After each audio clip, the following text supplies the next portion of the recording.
चिंटू नाम की एक छोटी सी गिलहरी थी। रहती थी बड़े से आम के पेड़ पर। चिंटू बहुत तेज थी और हमेशा नई नई चीजें सीखने के लिए उत्सुक रहती थी।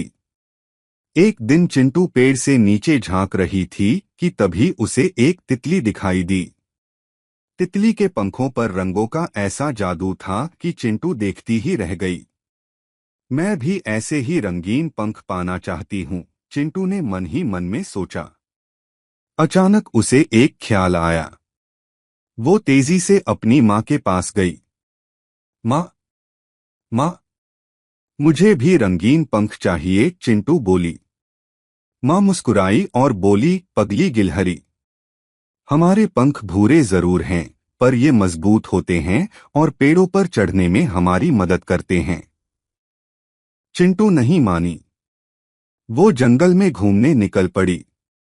उसने एक तोते से पूछा, मुझे रंगीन पंख कैसे मिलेंगे? तोता हंसते हुए बोला, पंख तो मेरा जन्मजात हक है, गिलहरी।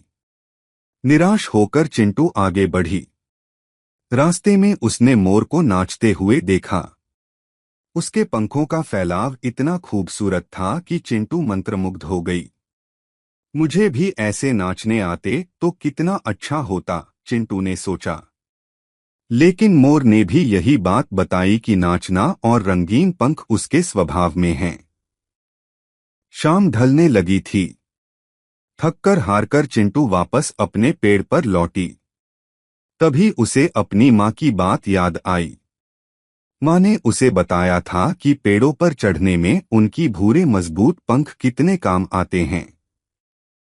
उसने देखा कि अंधेरे में दूसरे जानवरों को पेड़ों पर चढ़ने में दिक्कत हो रही थी, जबकि वो अपनी फुर्ती और मजबूत पंखों से आसानी से चढ़ रही थी।